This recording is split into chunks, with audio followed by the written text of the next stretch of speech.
Ahli Majlis Bersatu, Tan Sri Dr. Rais Yatim memberi gambaran sesuatu akan berlaku sebelum November ini. Rais menerusi Twitternya dipercayai merujuk kepada isu peralihan kuasa jawatan Perdana Menteri antara Tun Dr. Mahathir Mohamad dan Datuk Seri Anwar Ibrahim.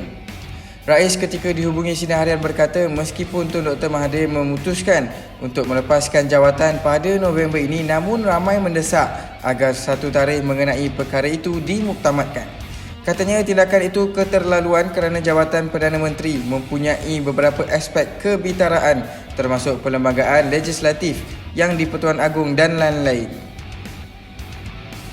Presiden PKR Datuk Seri Anwar Ibrahim berkata mesyuarat Majlis Presiden Pakatan Harapan hari ini tidak akan memberi tumpuan terhadap isu peralihan kuasa Perdana Menteri. Sebaliknya, beliau berkata perbincangan akan lebih fokus kepada isu pembangunan ekonomi negara.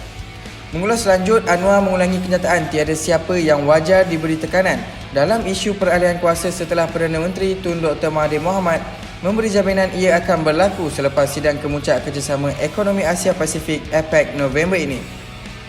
Sementara itu, dalam reaksi balas berkenaan kenyataan dikeluarkan Ahli Majlis Tertinggi Bersatu Tan Sri Rais Yatim yang mendakwa rancangan peralihan kuasa mungkin tidak berjalan seperti dirancang, Anwar menyifatkan ia hanya pandangan peribadi.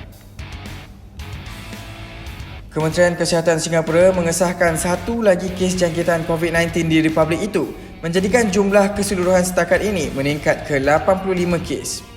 Kementerian itu berkata kes terbaru melibatkan seorang lelaki warga negara Cina pemegang pas kerja Singapura dan tiada sejarah perjalanan ke China.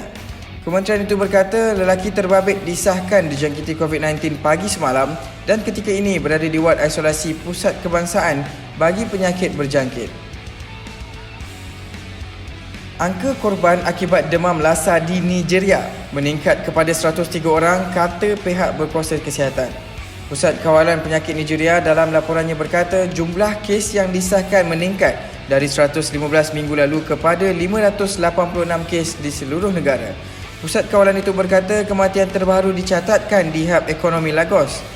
Menurutnya, mangsa disahkan positif wabak berkenaan pada 17 Februari lalu dan telah dirawat di wad isolasi sebuah hospital kerajaan. Penyerang muda RB Leipzig, Timo Werner cukup gembira dengan kabar angin yang mengaitkan dia dengan pendahulu Liga Perdana Inggeris EPL, Liverpool. Menurut Werner, sekiranya kabar angin berkenaan benar, dia perlu bekerja keras untuk mempertingkatkan lagi kemampuan diri seterusnya menambat hati pihak pengurusan Liverpool. Werner muncul wira apabila menyumbang gol bagi membantu RB Leipzig menewaskan Tottenham Hotspur 1-0 pada aksi pertama pusingan 16 terbaik Liga Juara-Juara. Namun Werner berkata RB Leipzig harus berwaspada dengan kebangkitan yang bakal dijelmakan Spurs pada aksi kedua di gelanggang sendiri bulan depan.